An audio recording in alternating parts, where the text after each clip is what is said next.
Hello, family. How's everyone doing today? I hope everyone is doing well today. Tiffany scheduled a board meeting yesterday at a blueberry joint. What? Anytime someone wants to hold a board meeting over blueberries, strawberries, and syrup, something is sticky about that situation. My opinion. When you're dealing with people who already suspected of having sticky fingers, and then they invite you over lunch and brunch with strawberries, blueberries, and syrup, no, dog, we'll pass. Something is definitely sticky about that situation. It's a messy situation. That's what it's giving. Exactly what it's giving. Then we're going to talk about Tiffany and a lawyer and the penalties. Yes, we're going to talk about that as well. Also talk about a couple of documents that's inside Shanquella Robinson's civil lawsuit. And I also want to show y'all something about what Mahogany Jackson's mother said as well. So we have a lot to talk about today, family. Yes, we do. And I also want to know, are Clean House 2025 being sabotaged around here? That's what I want to know. That's what the question that a lot of people are asking. So I'm just going to come on out and talk about it. So yes, family, get your coffee ready because we're getting ready to spill the tea. And on this New Year's Eve day, yes, y'all already know what we have to do for the ones in the back, of course. So let me get it. Hold on, family. There you go. This video is under fair use. Copyright disclaimer under Section 107 of Copyrights Acts in 1976. Allowance is made for fair use for purposes such as criticism, comment, news reporting, teaching, scholarship, and research. Fair use is a use permitted by copyright statute that might otherwise be infringing. Non-profit, educational, and personal use tips the balance in favor of fair use. Yes, fair use. All rights and credits go directly to its rightful owner. This video is purely for fair use, opinion, and entertainment. Enjoy. And we also want to add that everything in this video is alleged. Yes. Yes, family. So let me start off with saying appreciate it to all our subscribers, our viewers as well. New subscribers, thank y'all so much for the support that y'all have been showing me and the channel. It is so greatly appreciated. We sending loves and hugs to everyone. So thank you all so much for your awesome support. Thank you to the chat. Thank you to the replay gang and to our awesome moderators as well. Thank you all so much. Now, let's get down to it, family, because I'm smelling some sabotage around here. Yes, I am. It's people out here trying to sabotage Clean House 2025.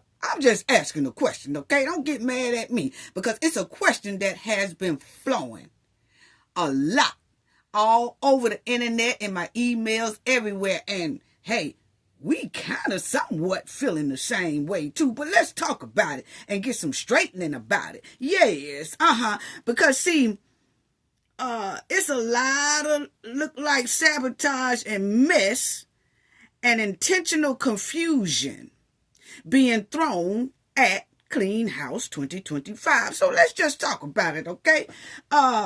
We have a right to talk about this because a lot of us support the residents and the township and the village. And we really want to see positive change. Now, let me put this in there right quick for y'all. Because, see, a lot of people, I don't want y'all to get it twisted. This go for the supporters. This go for the residents. And I'm preaching right now, okay? So don't take nothing personal or whatever. This is me preaching, okay? I'm going to preach about this one right here. Now, a lot of people get it twisted and say that the YouTubers, especially Tiffany, let's talk to her. I really want to talk to her. Get it twisted about, a lot of people are doing this for clickbait, and a lot of YouTubers are doing this for clickbait and trying to get views and all that stuff. Let me tell y'all something right now. I could speak for me, not really for the rest of the YouTubers, but let me tell y'all how this thing go. Because a lot of YouTubers had way more views doing other content before they started on Tiffany trifling ass, okay? So she ain't really clickbait.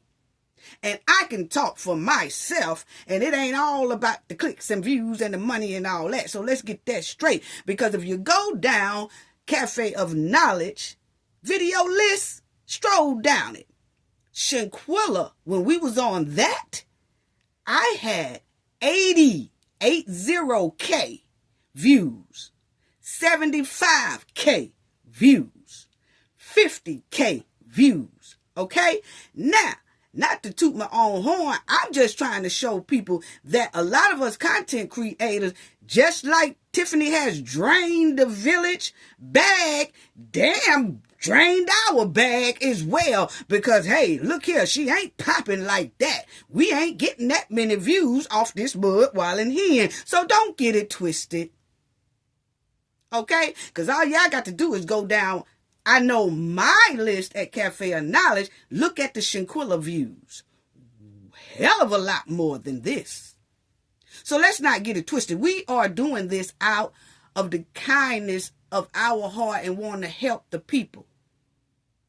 Anybody who need help, a lot of us YouTubers are there to try to get the word out and spark some type of awareness about the situation. And some of us stay on top of it and some of us don't. And if you notice, a lot of YouTubers have even stopped talking about Tiffany because Tiffany ain't clicking like that.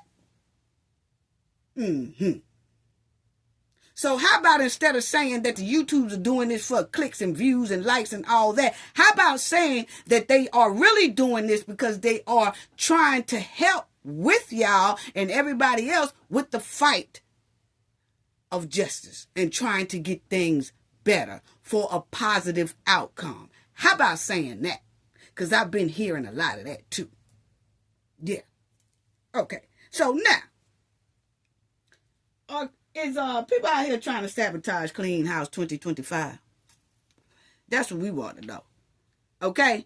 Because it's quite strange that, boy, we've been hearing a whole lot of confusion around here. And like I said, we have a right to talk about it because we have been covering this for a long time. It's supporters that are really invested in pushing for change for the village and the township. Okay? And trifling Tiffany, we all trying to bring awareness to her. But see, the thing about it is the message that we've been hearing seems like it's been all kind of it just ain't feeling right. So instead of everybody focusing their energy on this mud-wilding hen flunkies and her paid supporters, people need to put the energy back on Clean House 25 and keep their foot on Tiffany and her goons. Yes. Because I noticed that I've been hearing a lot across these internet. Clean House 2025, Clean House. They was running with Tiffany. They was, I just don't know. They this, they that. And then you have Jason, Kiana, Tammy, Clerk Key, all of their, Brittany, all of their supporters, Ed, Steve, are arguing with paid supporters that Tiffany sent. Don't y'all know this is a big distraction? Tiffany has sent these people on the internet to start mess. She's scrapping and scraping to hold on. And they going any means necessary, even to start confusion across this here internet. Yes. And this message is for the residents and the supporters who support Clean House 2025. Focus your energy on Clean House 2025 and keeping our foot on Tiffany and them goons' criminal behavior, which has put the residents through hell, and the trustees and anybody who speak up against Tiffany and her goons' criminal behavior. Yes. Instead of arguing and focusing on Tiffany paid supporters and goons, because that's all they are. They everywhere. And they were sent on this internet by Tiffany to play on y'all top. Tiffany even have some paid content creators. It's content creators on Tiffany payroll. Stay woke. It's a lot of them on her payroll. Her paid supporters are all in comment sections. They jumping all over YouTube, jumping all over Facebook, running all over the YouTube streets, running to every content creator in sight, just to cause confusion and twist the narrative for they boss, the hen. Causing confusion for criminal behaved people that want to try to gain power back. Yes. And I'm talking about they working overtime on these internet streets. They working overtime. And y'all already know how Tiffany paid for overtime. Tiffany paid good for people who work overtime. Y'all don't remember when she was paying 380 something hours a week for overtime? She paid good for overtime. That's how come all her supporters done mysteriously start popping up all over the place, wreaking havoc all over these internet streets.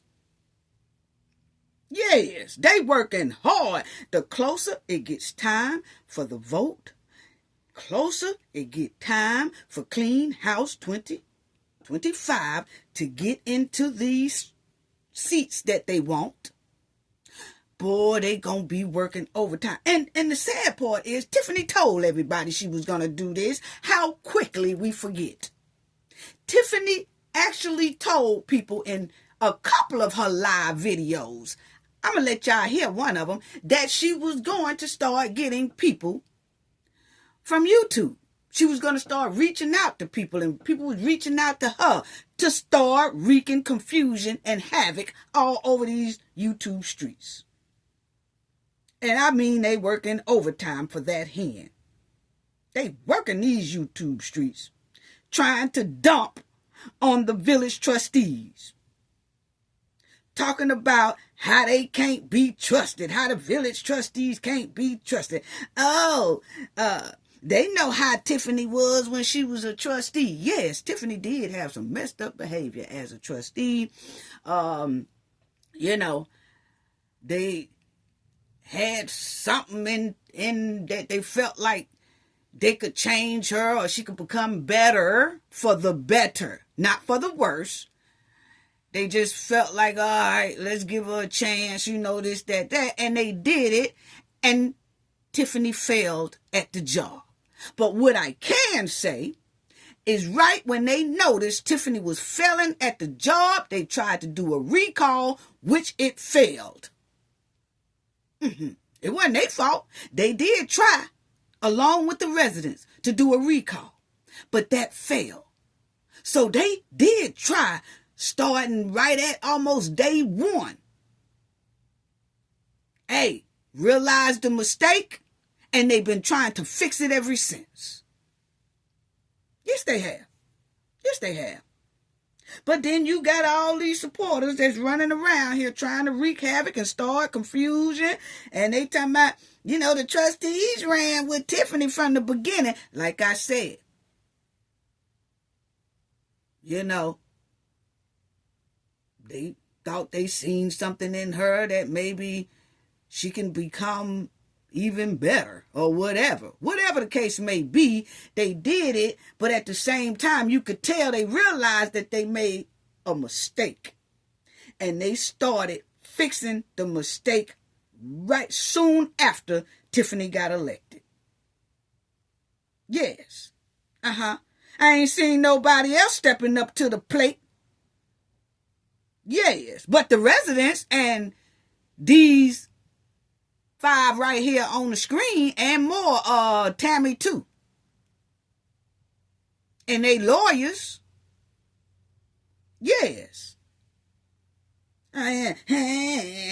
Tiffany. And then you got some that'll try to start confusion by saying, I agree that Tiffany don't need to get back in that seat, but I don't trust Clean House 25 either. It sounds like Tiffany flunkies and her bootlickers are confused. Just sit this one out. It's too late in the game to be trying to confuse stuff. But see, that is Tiffany sending these people to the internet to start and wreak havoc and try to start confusion any way they can to stop Clean House 2025. We got to stay woke and be alert, because that's exactly what they doing across this internet. But have you noticed in certain YouTubers, they don't play with like that? Yeah. Mm-hmm. Yeah. I do agree Tiffany don't need to be in there, but I ain't too much trusting Clean House 2025. Well, then sit this one out then. That's all you got to do. Sit it out. If you've been following this whole thing with how Tiffany and her goons been wreaking havoc on the township and the village, and you still confused, well then, that's like carrying dead weight with you. Ain't no sense of even talking to them type of people. If they have been participating in this thing for 2 and 3 years and almost 4 years, fighting, and they still confused, then they ain't doing nothing but holding the progress back. That's all they doing. But see, they come because most of them are paid supporters to start putting in confusion. Yeah, we see straight through the okie doke. And for one thing, Tiffany told us she was going to do that. Tiffany told everybody. She told the residents. She told the trustees. She told the trustees' supporters. She told everybody that she was going to start confusion, twist the narrative, and all that in her favor on this internet. And basically, in so many words, that's exactly what she said. Have y'all forgot? Maybe so. Let me see if I can find it. Yeah, let me see if I can find it. Check this out. You're a supervisor to be here, the people's supervisor and the people's mayor. Unfortunately, we are not able to give out toys or food on this 21st of December. Unfortunately, I keep trying to explain to y'all what's going on. Hold on. They didn't pay for your toys. Right? Oh, that's the... They didn't pay for your toys. That's the other one. Hold on, family. I think I got the... I got... Over 1,000 families total. Oh, yeah. I got the wrong one. Hold on. Last but not least, Chris Gonzalez and Carmen the liar. Stop playing with the residents of Thornton Township. We have things to do here. Hold on, family. Come pay these bills. You have small... Hold on, because I just knew that I had her saying, how she, Last but not least, it's saying 113. Y'all haven't heard my side. Y'all haven't even cared to hear my side. And to you, bloggers and... Yeah, that's it. Y'all haven't heard my side. Y'all haven't even cared to hear my side. And to you, bloggers and YouTubers and all you guys. I got one person that I reached out to. Well, they reached out to me, but whatever. That's cool. And I gave them the green light. And I'm going to talk to them. What she said? She gave them the green light. I had YouTuber. I reached out to some YouTuber.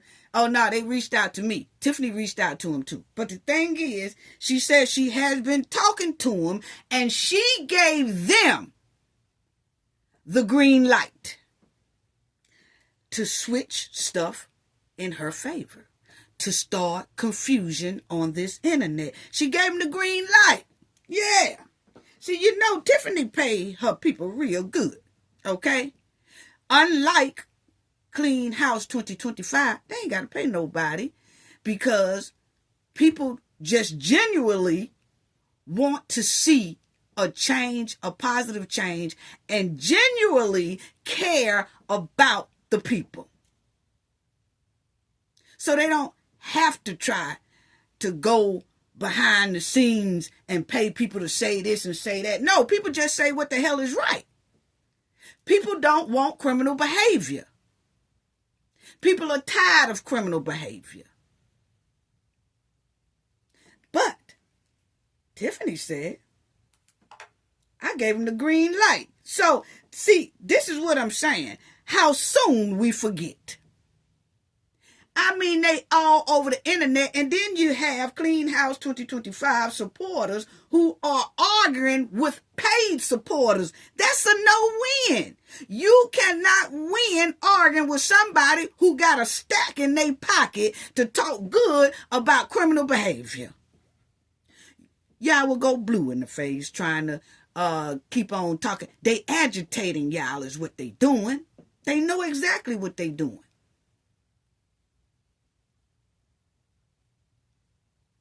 That's wasted baggage that you're arguing with.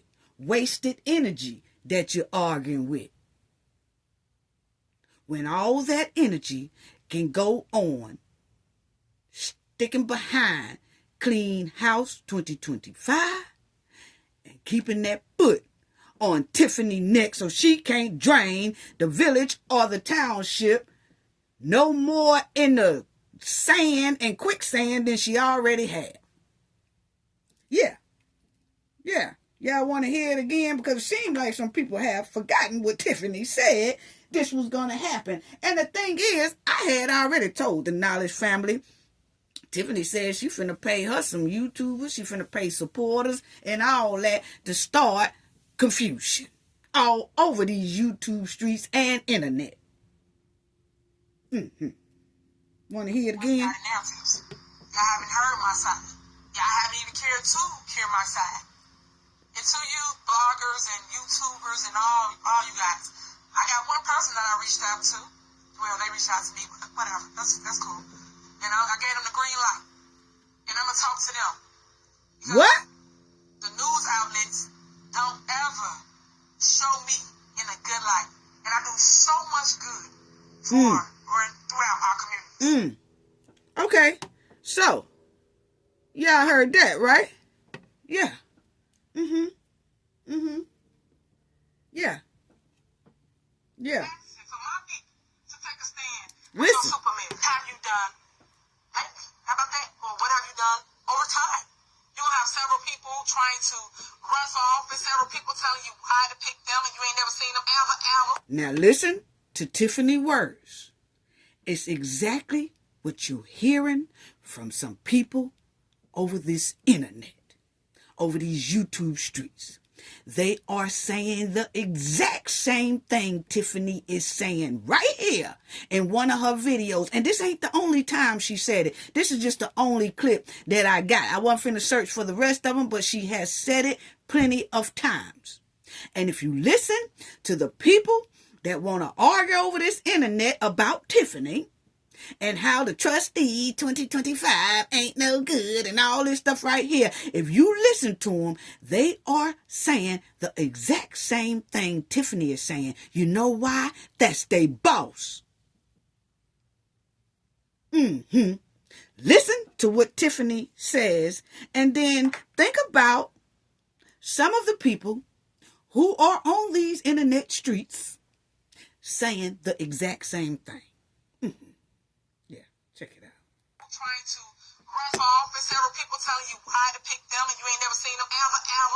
You gonna have politicians that basically gonna be at your door tonight, vote for me, I'll set you free from what's stopping. You ain't done nothing. Okay, so who got that slogan? I don't know who got that slogan. Who is Tiffany talking about that some of her opponents, I guess, are knocking on doors saying, vote for me, I'll set you free? Whose slogan is that? I don't know. But anyway, listen to her. Since you've been in office. So what you gonna do now? Nothing.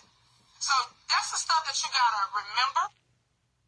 So she said they've been in office for a long time and they ain't did nothing yet. So what they gonna do now? Nothing. Don't that sound like some of the people that's on this YouTube streets and internet saying the same thing and starting having Jason and Kiana and Ed Steve and them, they been in the seat so long and they ain't realized they at nothing. See, they beefing this thing up because it's getting close to making that decision. Yeah. Finish listening to They Boss. Because real soon, I will connect the dots for you. So see, she says she gonna connect the dots for you. That's her paid supporters that's out here. Yeah, that's them. Yeah, how soon we forget. Yeah, how soon we forget. And see, that's what I'm talking about right there. You know, the world been noticing how Tiffany flunkies are running wild all over this internet streets. You know, and trying to get in where they can fit in to start confusion. They trying to play on everybody's top with this discrediting the trustees of Clean House 2025. Y'all think we've been in this fight this long with Clean House 2025 and the Township trustees to let paid supporters and the goons tell us how Jason, Kiana, Brittany, Ed, Steve, Tammy, and all them ain't fit for the job when they've been doing nothing but trying to produce progress in the right direction. Make it make sense. Make it make sense. And everybody who she paid as paid supporters haven't really been in the fight like that. No, they haven't. No, they haven't. Clean House 2025 have been busting their butt to make things right for the residents shortly after Tiffany got elected. They have been dogged by Tiffany and her goons for years because they standing up for the residents and they standing up for their government position. And they trying to guard that bank account from being drained anymore. They already in the hole. And my thing is, who is this Cassandra lady? Where was your ass at when everybody was standing in the cold, trying to get into the village hall, trying to stop Tiffany for taking all these lavish trips, trying to walk around barricades for 3 blocks? Where was this Cassandra woman at then? Just popped out of no damn where. And that's okay. That's what she want to do. That's what she want to do. But the thing is, I ain't seen a piece of mud on the bottom of her shoe yet from the fight. I have not. Please show me the bottom of your shoes, Cassandra, because I guarantee you they look brand new at the bottom. They don't have no type of scuff marks on them. Not from this fight, it don't. I ain't seen you, okay? I ain't seen you in that rain. No, I didn't. I didn't see you in that cold with an umbrella while rain is dumping down on you in the mud while in here and unlock the doors on the meeting. I ain't seen you. I didn't see you when Lacey was pushing all of them back and they trying to push Lacey to get in, and I ain't see you. If it is, please screenshot it and show it to us, because I have not seen it, okay? I'm sorry.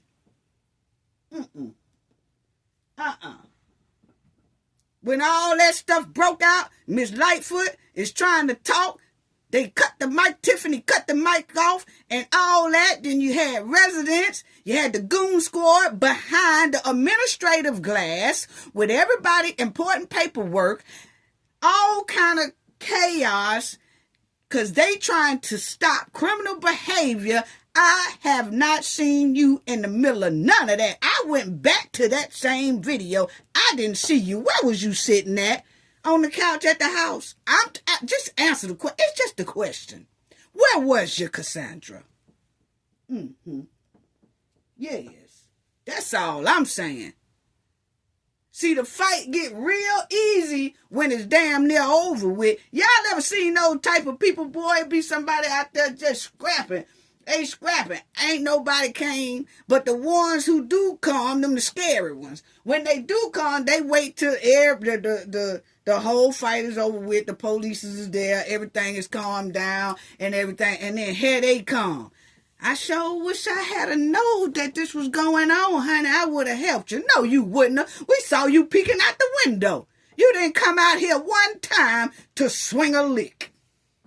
No, you didn't. You wait till it was over with, and then here you come talking about what you would have did, could have did, and should have did. That's all I'm saying. Show me them shoes. Show me the shoes from the stomping and the walking and the standing in the cold and all that. Let me see, are they wore out at the bottom? I highly doubt it. I know some YouTubers that has put in more effort than I've seen this here woman put in. I'm just saying. I'm just asking a question.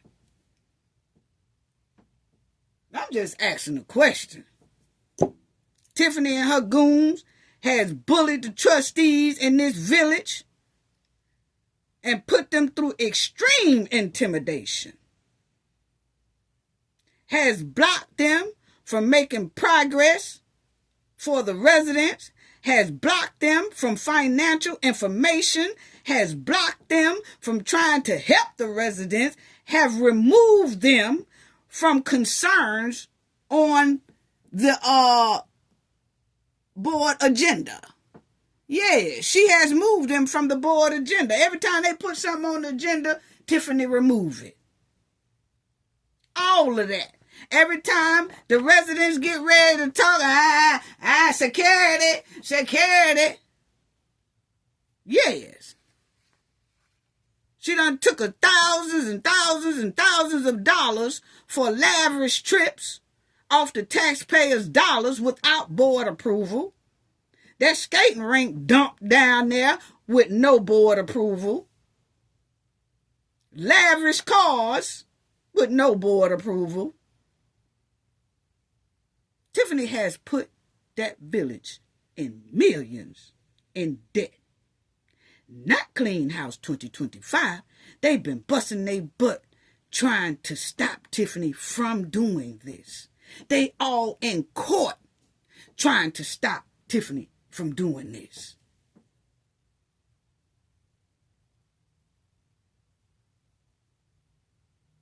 Where was this Cassandra lady telling everybody, y'all, I'm right here with y'all. Yes, I'm right here with y'all. This don't make no sense.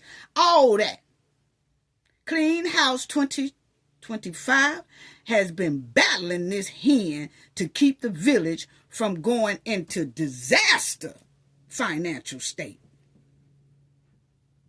Because the way it's looking, that village and that township, it's going to take decades to pull out of what Tiffany has done. Yes. So I'm just asking a question. That's all. I'm just asking a question. Don't get mad at me. I'm just asking a question. You know what I'm saying? You get mad at me all you want to. I want to know, can somebody tell me who was at this event here when Tiffany was locking all of them out? Tell me, Cassandra, was you there? I'm just asking a question. Or was you watching this from the house? Or I'm just asking. I'm just asking. Was you there? See them people standing out there? Tiffany wouldn't let them in. She let about 14, 15 people in, and the rest was her folks, and left them outside chanting on bullhorns. Just violating the Open Meeting Act. But I just want to know, was Cassandra out there? It's just a question. It's just a question, sister. That's all. Yes. Yes. All this. See the barricades that they've been locked out? This been going on for over 3 years now. Over 3 years now. These trustees been standing out there in this cold. Tiffany locked them out and told them to have a meeting outside. But you gonna tell me they haven't been pushing for change? They the only ones out there. Yeah, Brittany, Kiana, Jason, Tammy, Ed, Steve. They started off with a prayer and conducted a board meeting outside because Tiffany locked the doors on them because they're trying to do what's right.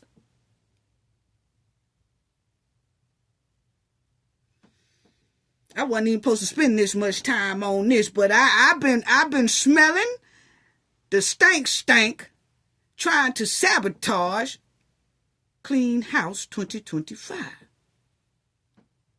So, okay, y'all want to play on the tops? Let's play on them. Let's play on the tops. Yes, because they have been putting in the work. So the people who put in the work, no matter how you feel, you've seen them putting in the work to at least stop Tiffany to where they have her today. Tiffany Power and her are sliding down the mountain with cooking oil. Yeah, it's hard to grasp. Anything out that mountain, Tiffany is sliding down that hill real fast with cooking oil all over her. Yes, she is. Yes. It's hard to get a grip when you're covered in oil. So, Clean House 2025 been out there for almost 2 years now. Where is the rest of the people who is talking all this mess? Why they not out there with them? I'm just trying to figure it out. The closer it gets to getting ready. Look at this. This don't make no sense for city officials to be locked out of a city hall. And this is, as y'all see down there, in November the 2nd, 2021. It is December. Well, it's New Year's Eve. Getting ready to be 2025.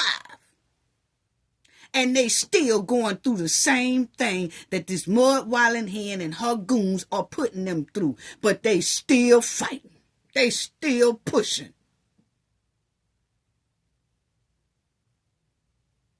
And people gonna say they ain't worth at least being on there.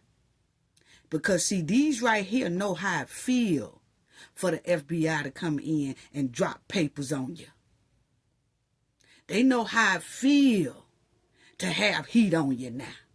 They know how it feel. Ain't nobody ever felt that type of heat that these here trustees have felt. And they steady pushing.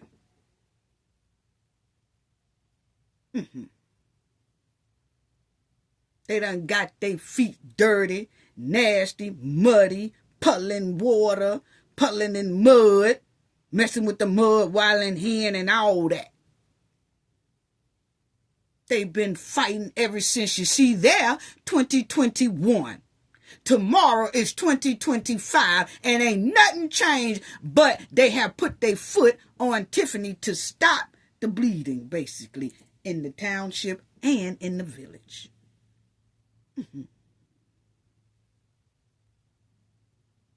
So, the louder Tiffany supporters get, because they're going to get louder, they're going to keep on trying to start confusion all over these here internet streets. Yes, they are. People, residents, supporters of Clean House 2025. The common goal is to bring and keep bringing positivity to that village and to that township. Keep the focus on Tiffany, not them paid supporters. The goal is to stop the hardship and the bullying. Stop the bank account from being deeper in quicksand. You can't move the village or the township in the right direction by arguing with paid supporters and flunkies. I'm sorry. Stay focused on Clean House 2025. I'm sorry. You know? Stay focused. Stay focused. Yeah, because I'm smelling a lot of sabotage going on. Now, move on. Anyway, Tiffany and her lawyer got those penalties or looking or facing penalties. Let's put it that way. Allegedly. Okay. Now, why would an attorney keep playing daredevil with their law license for any client, especially a criminal behaved client like Tiffany and the goons? Unbelievable. Very unbelievable. Boy. As y'all see, this is what they have reported, family. And we got to talk about this because Stan did make a statement. And you remember I kept saying, I haven't heard Stan make no statement yet. None of that right there. But check out what's really going on here, okay? Because you'll see the trustees seek sanctions against Tiffany Henyard and her attorney, okay? Now, check this out right here, family. The Dolton trustees who was served that frivolous lawsuit by Dolton Mayor Tiffany Henyard and Dolton trustees Stanley Brown and Andrew Holmes has filed a motion for Rule 137 sanctions against plaintiff Henyard and her attorney for the following alleged violations of Supreme Court Rules 137. Wow. Okay. Check this out, family. Right here. Henyard's attorney, Stephen Solomon, filed an unverified complaint. Trustee Stanley Brown stated he was not consulted and did not consent nor authorize his name to be used as a plaintiff in this case, and also indicated that Trustee Andrew Holmes did not consent either. Now, we heard the rumors that, Stan said that he did not agree to be on that lawsuit. Okay, yeah, we already knew that. But I wanted to show the part about the trustees was asking for sanctions, okay, about this right here even happening from jump. Okay, now, Attorney Solomon represented to the court that he was representing trustee Brown and Holmes when neither trustee authorized him to include their name as plaintiff. Attorney Solomon has filed 3 separate documents falsely representing that he was representing trustee Stan Brown in this suit. Okay, now here it says, Trustee Stanley Brown emailed defendant's legal counsel indicated he did not consent to his name being listed as plaintiff on Henyard's lawsuit. Okay, now this is Stan letter or email letters allegedly to the trustee's lawyers. Okay, and it says, I am writing to formally state that I did not wish to be, nor did I ever consent to being a plaintiff in the lawsuit filed by Tiffany Henyard against the Dolton trustees. It has come to my attention that my name may have been included in this matter without my express consent or approval. I want to make it unequivocally clear that I do not support this action and do not wish to be involved in any legal proceedings related to it. Okay, then he says, I read that part. Then he says, please take immediate steps to ensure that my name is removed from the lawsuit and confirmed in writing that I am no longer a party in this litigation. If any further documentation or clarification is needed from my end, please do not hesitate to reach out. Thank you for your prompt attention to this matter. So, defendants, which is the trustees, are seeking the court to strike the complaint and order attorneys Max Stephen Solomon and plaintiff Tiffany Henyard to pay reasonable attorney fees for the cost of this motion and for any other relief the court deems appropriate. Now, it also says here, Attorney Solomon recently came off having his license to practice law suspended on September the 9th. And we talked about that. He was on suspension. The suspension was lifted September the 9th, but he still remained on probation. Okay? And it got, and is currently on license probation with an unknown ending date. His suspension was for the misappropriation of a client's funds. So, yeah. So, see, when the courts, you see the trustees and Stan's letter and all that saying, hey, I didn't agree to this and that and that. And when the court gets that, and then you notice how they say they falsely filed this. Okay, a lot of that stuff. And then you heard, you seen where the trustees said we are asking the court to make the Tiffany and her attorney reimbursed us for attorney fees and any other penalties or sanctions that they deemed appropriate. Okay? So, yeah. And then the sad part is, after they did that with Stan, it's like, once you know that a court has a letter that is requesting that you pay lawyers back because you falsely did something, and then they put down there in any other, type of punishments that the court deems necessary, they open to that happening too. It seems like you would straighten up and not do that anymore. But it's like a couple of months later, they did it to this man right here, Fitzgerald. Again.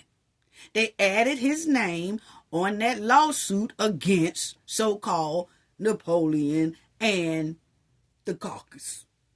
Okay? And you see right there, because he said himself, first and foremost, My understanding of the conversation I had with Supervisor Henyard was vastly different than her understanding, Robert said. I wanted to make it clear that I was not aware of any lawsuit filed on my behalf. I have not authorized or initiated any legal actions, nor was I consulted about any such filings. I appreciate the work Supervisor Henyard did, but okay, blah, blah, blah, blah. But you will see that he also said that I have no desire to be a part of this lawsuit. And Roberts is looking for all legal options to be removed from the lawsuit. So once again, Tiffany and her lawyer did it again. And they already have papers in the courts already saying that they have falsely did it before to Stan Brown. You know? So my thing is, how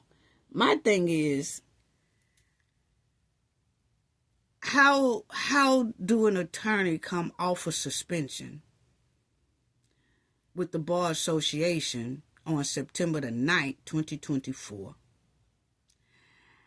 and then the license is currently on probation until further notice from the Bar Association, but then you turn right around and start doing things that look unethical, bad behavior? Basically, that's exactly what is given. This is the second time they added somebody's name to a lawsuit without their permission. Allegedly, that's what all the paperwork say. You know? That's what all the paperwork say. And it's sad. It's sad. It's given Tiffany is so used to running over her goons, especially Stan. It's given she's so used to running over them that whatever she does, they supposed to take it and obey and fall in line with it. They're not supposed to question it. They're not supposed to do any of that, because this is very bold to do this 2 times. And it's given she is used to doing this. That's what we were saying about how she always had other people, her goons, swiping credit cards, and she keep her hands off of it so that they can fall into quicksand, not her. And it's given that whatever she dish out, they have to take it. Because that's a bold move to keep adding people on lawsuits that they don't even know you're adding them to lawsuits. But you expect them to shut the hell up and roll with the flow. Wow. Wow. She used to deboing them. She used to deboing. That's what it's given. She's used to deboing them and their name. And their manhood. That's what it's given. She makes them do just about anything she wants them to do without no pushback. She'll add them to stuff with no pushback. But see, like I said, Tiffany Powers is falling down that mountain with oil on it. And she's losing it very quickly. Because Tiffany is too comfortable with adding people's names on legal documents without their permission. She bold as hell. But you got people on the internet. I just don't know. I mean, Tiffany needs to go, but I don't trust those trustees either. Well, then sit this one out. And it's easy. Sit it out. Pick the couch. That's all. But this right here, with adding people on lawsuits, and then the lawyer, I'm trying to figure out what would even make him continuously do this for a client. I'm not getting it. You know? This is real unpredictable and dangerous behavior combined. You know, it's very alarming. Wow. That's just something to think about right there. Criminal behave people like Tiffany, they come to destroy, wreak havoc, steal, drain your happiness, suck the community dry for their benefits. They selfish. They wake up with new ways to lie and be dishonest and deceitful. That's all it's been given. And the sad part is Tiffany has no remorse for none of this. Or apologies for none of this. She thinks she on and popping and doing the right thing. That's the sad part. You know? That's the sad part. She really thinks she's on and popping. And her goons are wreaking havoc all over the place. With their demonic spirits and evil actions running all up and through that township and village. You know?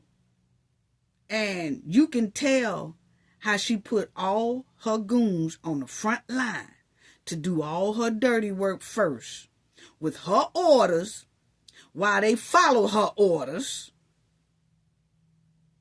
And she tries to keep her hands clean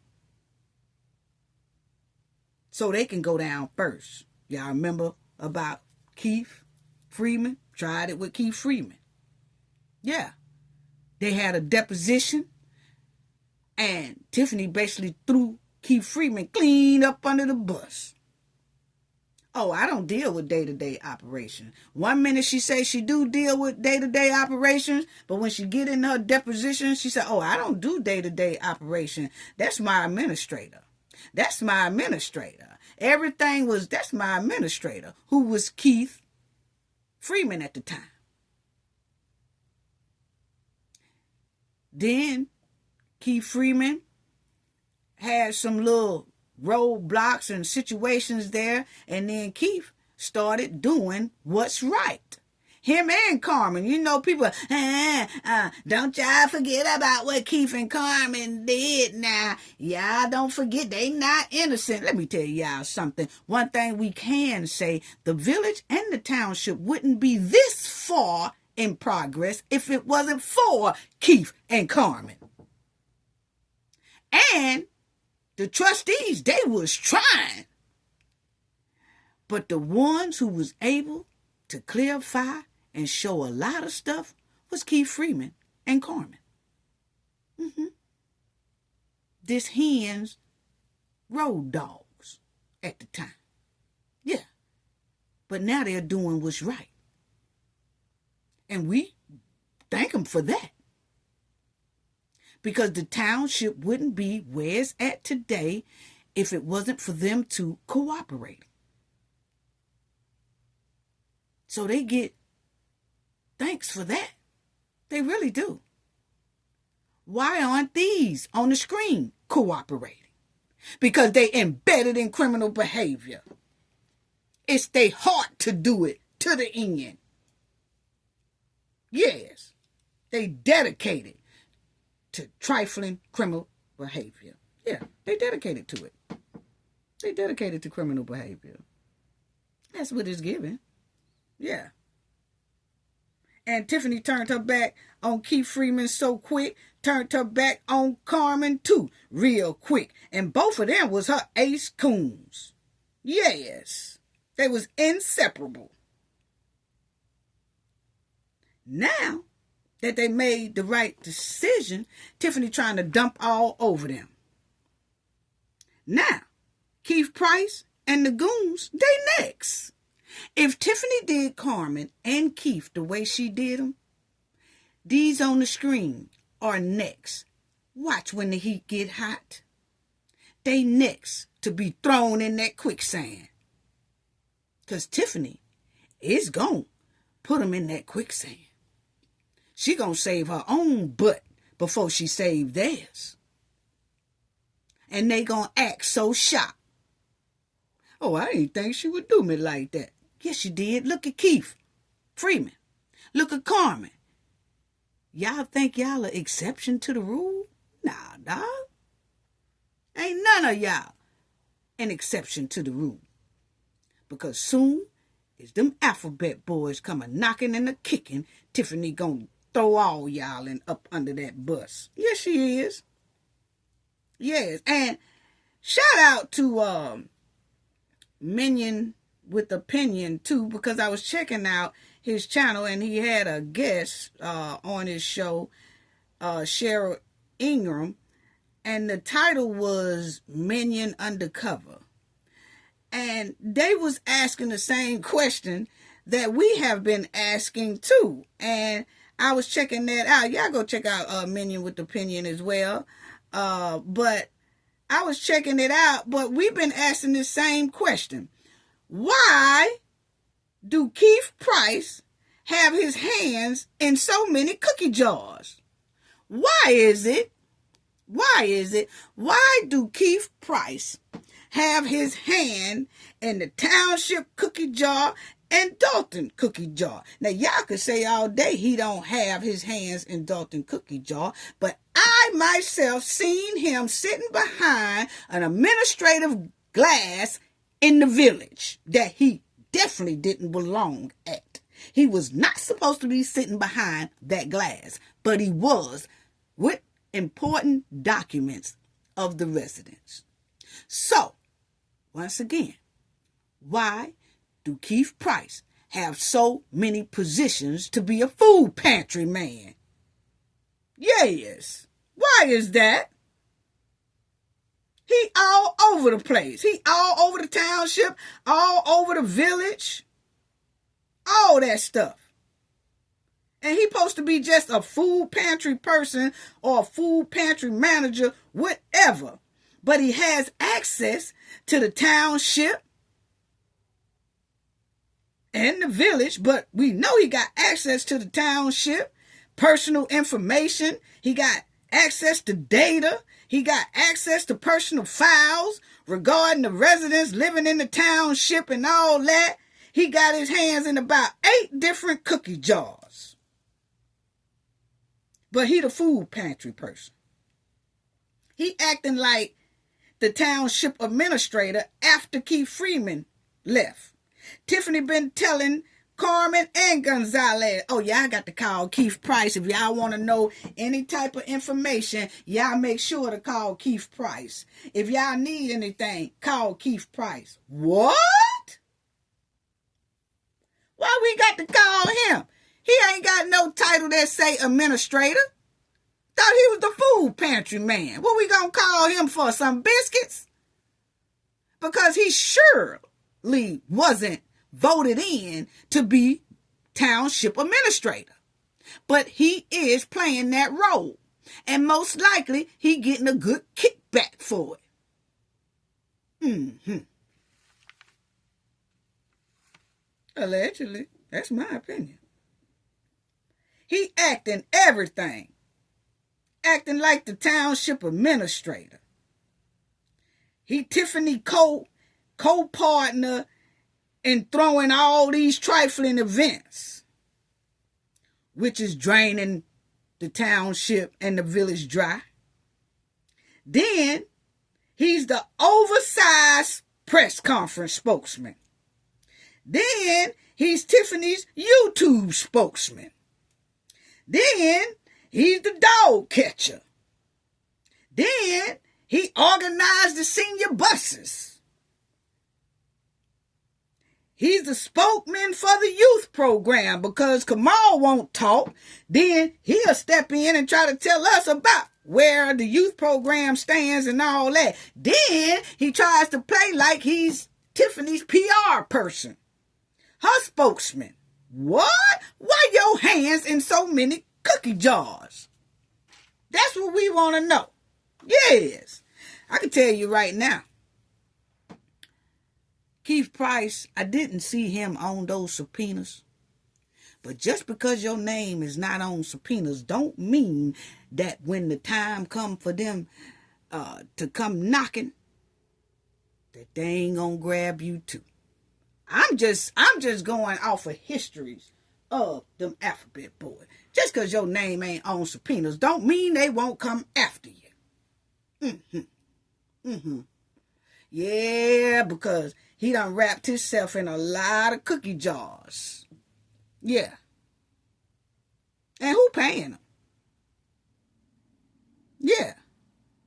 Carmen and Chris are ordered by Tiffany to turn everything into Keith, to email Keith, to talk to Keith, to meet with Keith. If they got any questions, what?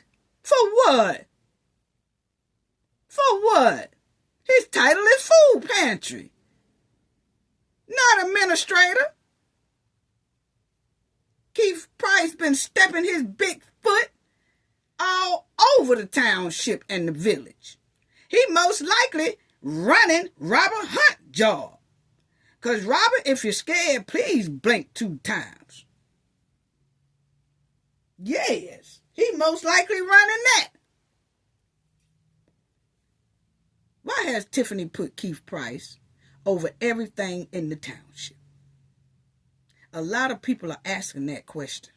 Why do Keith Price have all this access to the township?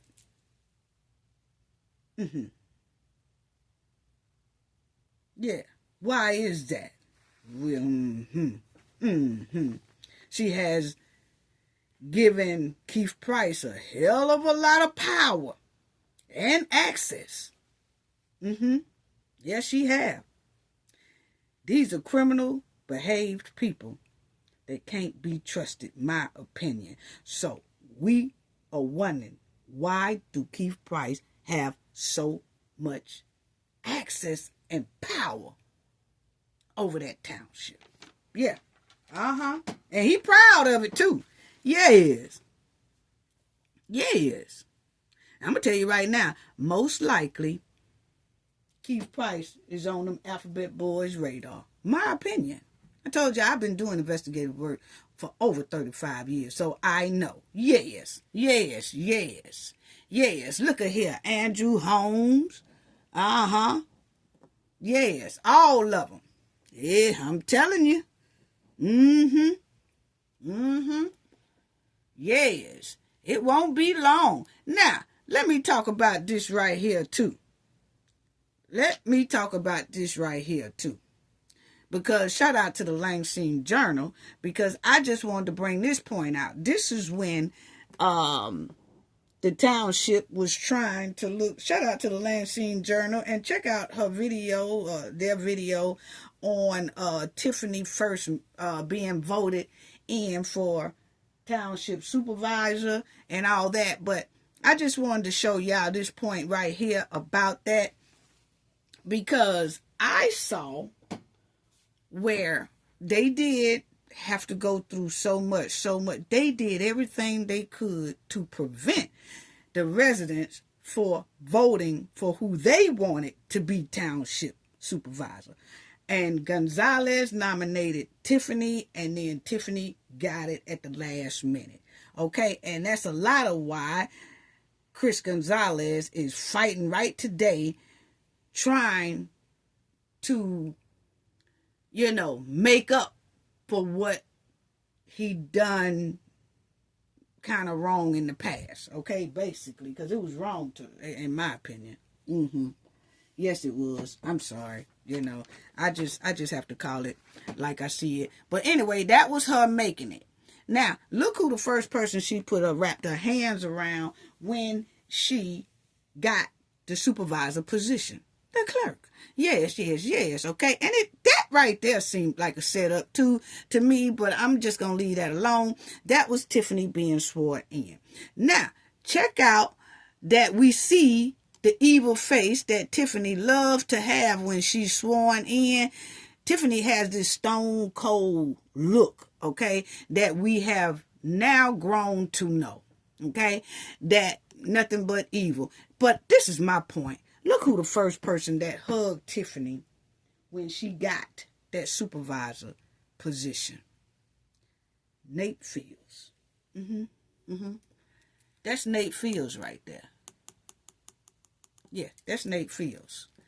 the first person to hug Tiffany when she got picked for the supervisor position. And that is the one she dumped on to get kicked off the ballot. See, I told y'all, can't trust evil people. You cannot trust criminal behaved people. They will turn their back on you real quick. Nate Fields grabbed her, hugged her. He said, congratulations, proud of you, all that. And that was the first person, one of the first persons she fired. Soon as she took Zuccarelli's seat, she fired that man. And then, years later, when he want to be a supervisor and he put in for it, she got her goons to knock him off the ballot. And the same goons she used to kick Nate off the ballot was not there at this moment to congratulate her for making the supervisor position. Where was Keith Price at? Oh, well, her and Keith Price didn't get along back at that time. Or, her and DeMarcus Kringley or whatever, they wasn't close either at that time. No, she dumped on the one that congratulated her. But he wouldn't follow her criminal behaved ways, so she fired him off the job of the township, then kicked him off the ballot. Boy, you gotta watch them snakes. Look at that. Nate Field hugging Tiffany. Yeah. But that's what I wanted to show y'all. That right there. That right there. And then she dumped on him. Yeah, she did. She dumped all over him. That's Nate Field right over here in the corner. Yeah, just so happy for the hen. Yeah. But see, she forgot all that. She forgot all that. She looking at Nate Fields. Oh, I can't believe it. Man, he said, congratulations. We proud of you and all that. You got to watch him. You got to watch him. Yeah, you got to watch him. Now, y'all can see the look on Mr. Jerry Jones' face. He knew that they had put themselves in a bunch of stink. Yeah, he knew that they all was about sitting in doo-doo. Now, look at Tiffany's face. Y'all remember that face there, family? That's that evil Chucky look. Yeah, That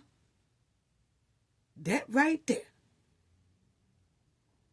That right there. See, when you catch that type of expressions on somebody all the time in their pictures, something is definitely wrong. I can see 1 or 2 times.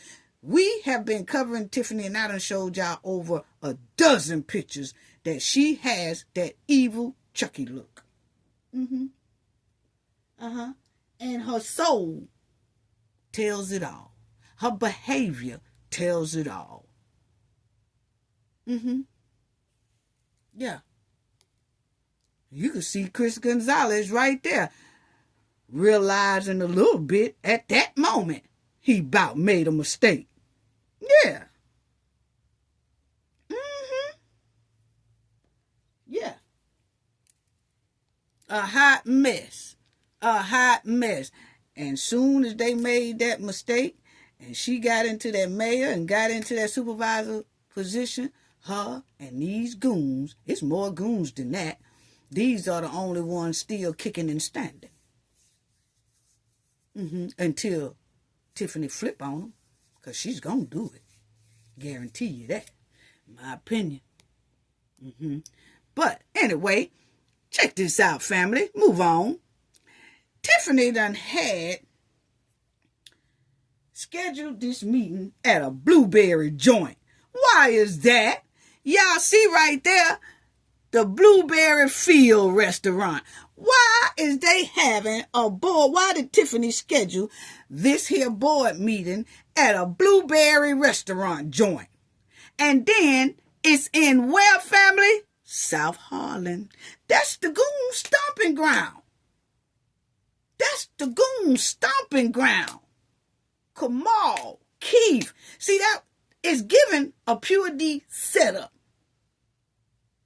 for the trustees and the residents. It's given a clean setup. Why they couldn't just do it at the Park District like they doing everything else? This is given setup at its finest. That's what it's given to me. This whole scheduled meeting sounded like a setup, my opinion. And who money was Tiffany and the goons spending at this blueberry, strawberry syrup setup? Nothing but a sticky setup to me. Tiffany and her goons want the trustees and the residents to eat blueberries while they set them up. What? No, dog, we good. You is not finna feed me no strawberries, blueberries, and syrup and set my ass up all at the same time. I pull out of there because clearly in this spot here, in this South Harlan, that's where they really ain't allowed to do no clapping. Remember, Christopher Clark area, that's his stomping ground. They ain't allowed to clap. They ain't allowed to talk. They ain't allowed to do none of that without being kicked out or put in jail. So this to me was a clear setup for the trustees and the residents. So I'm glad that they didn't show. Yes, I'm glad. Because it stinks. This is the first set of blueberries and strawberries and syrup that I done seen that smell like stank, and boo-boo. Yes. This whole thing smelled like skunk meat instead of strawberries, instead of blueberries. It smelled like skunk meat. Yes, it did. Yes. And the trustees said, hey, we regret to inform you that we will not be attending Monday's board meeting that Miss Henyard, that she scheduled. So they saying they did not. And they said the following insurance coverage needs to be addressed.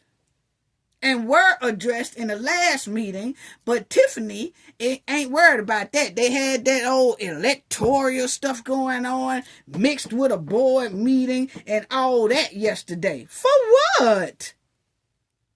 For what? Why is we at the blueberries? In the goons stomping ground? With they henchmen? Why is that? No, dog. No. We'll pass on the blueberries, strawberries, and the syrup. Yes, we will.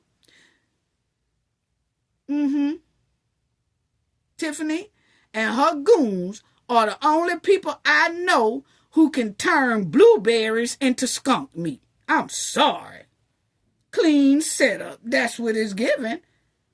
I'm glad them trustees didn't show, and I'm glad the residents didn't go. And I'm quite sure they smelled stank on top of skunk meat too. Yes. Move on.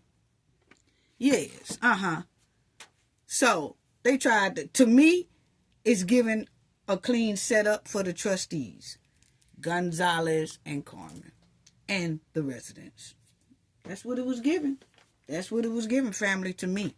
Yes. Now, let me talk about this right quick, because I want to get this too so people can understand it, because them $67,000, I just want to say this right quick, because so a lot of people can kind of understand some what were we going through, and I'm going to let y'all hear Tiffany as well say a certain thing that I want y'all to understand too, because Tiffany is running around that township playing big money Hank and telling the residents that their kids was going to get toys and all that.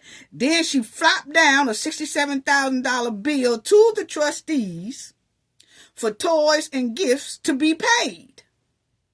Okay? And Tiffany wanted these bills paid. Okay? Now we're going to talk about that. Check this out. Because Tiffany don't give the trustees fake bills, okay? When she put it down there, she want her people to be paid.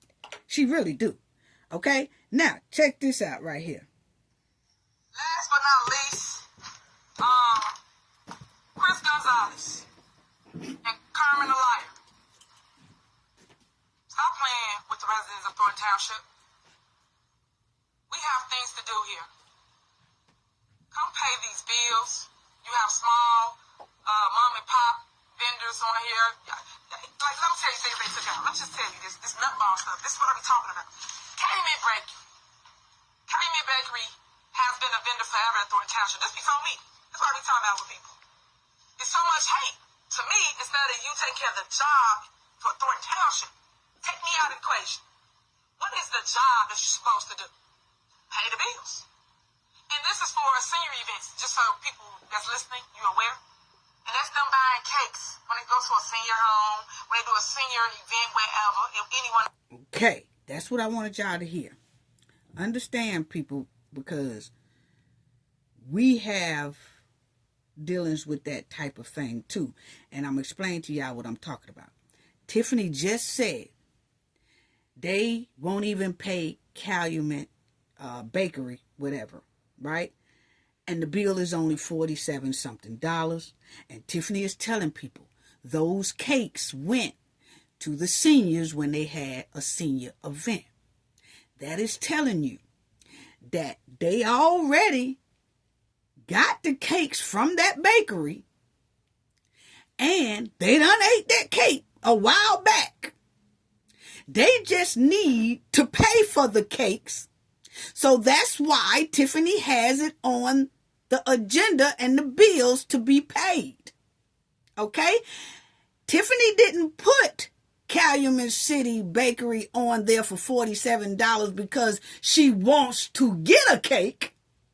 She already had gotten the cake weeks ago. And the seniors been ate that cake. They just got the cake on credit. And they're supposed to pay it at the end of the month or whenever the bill cycles come around. Okay? That's how that goes. So when Tiffany put $67,000 bill on that agenda for Carmen and them to pay, that's a bill. So where are the toys? Tiffany didn't put that on there to say, this is what I want y'all to do. Tiffany put that on there as a bill. Whether she got the toys or not, she still wanted them to fork up $67,000. Okay? Now, let me explain to y'all how we do, and as a troubleshooter and an investigator, this is what I have done. I've dealt with invoices and things like that before for over 35 years. You have a contract. Say that I have a contract with a food company or a toy company, whatever. That me and that person have an agreement that, hey, I get stuff for you. I get stuff from you, supplies and stuff. I get it from you. You send it to me. When we order it, you send it to me. But I don't have to pay for it right then. I don't have to pay for the goods right then. I just wait until the bill cycle come around, which is most likely the end of the month. And then I cut a check to all my vendors who have sent me supplies throughout that month. Okay? So my team has ordered a lot of things. They'll order pens. They'll order papers. Even the car. They will send it to get serviced. We don't have to pay for it right then. They just come back with an invoice. And we stick it in that month's accounts receivable. And then when the end of the month comes, we pull out all the invoices we got for that month, check them very thoroughly, and then cut checks to all of them. But you don't have to pay them as soon as that. You don't have to pay them first, and then they give you the product. No, it's an account agreement that we can order stuff and they'll just send it. You can have a written agreement with that company or a verbal agreement with that company. But either or, you and that company knows that, hey, you can get this stuff on credit, and then at the end of the month, you pay it. So Tiffany put them $67,000 on the bill to be paid. So either she got them toys, and that's why Carmen asks, are the toys already paid for? That's a question Tiffany will not answer. Where are the toys? Another question Tiffany will not answer. Why is it so hard to just say where the toys are? Or if you already used the credit card to pay for the toys, but then you asking for another $67,000. Mm-hmm. Yeah. So that's what I wanted to explain about that. Because you heard Tiffany herself say, pay these bills. That cake that she's talking about is not nothing that she want to get a cake and then they approve $47,000. Then Tiffany run out and go get the cake. No. They owe those people for the cake they done already ate. Yes. That's how that go. It's called accounts receivable, accounts payable. That's how most people do. Even restaurants. Restaurants will get a truck, an 18-wheeler, come to a restaurant about twice a week and drop off the food that restaurant ordered. They do not pay that food company when that truck drop off the food. No, that truck driver give them an invoice. The managers in that restaurant will check off everything that come off that truck to make sure that they got all their goods. And then after that, that truck driver will sign that invoice and that manager will sign that invoice. And that truck driver is gone. That truck driver don't take no checks. Then that manager will go into that office and put that invoice in accounts receivable, meaning that they have received an invoice that needs to be paid. And then at the end of the month, they will either send all those invoices to their corporate, or if they are the sole owners, they will take all those invoices and print out checks for all those invoices and send it to the people that they owe. But remind you, they already had done got them goods. And they cooking it. They cooking them eggs. They chopping up the lettuce. They chopping up the tomatoes. They frying the chicken. They doing all that on credit.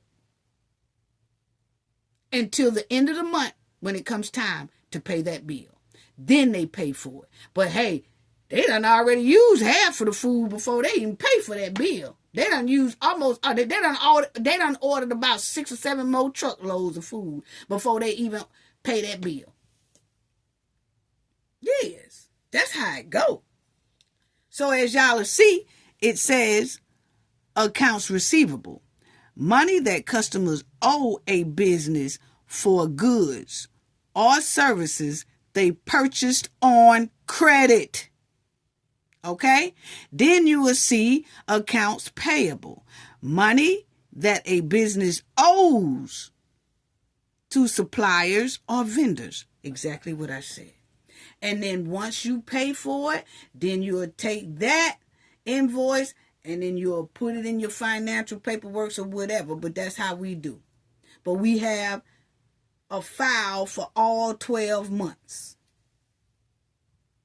Yes. So that's how that goes. Just wanted y'all to see that. Accounts receivables and account payables.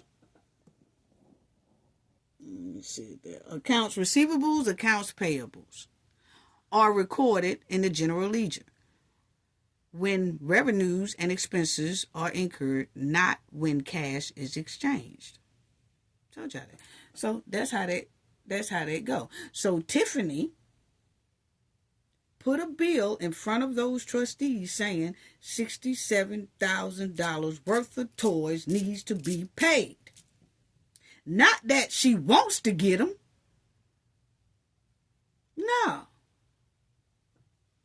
No. Mm-mm.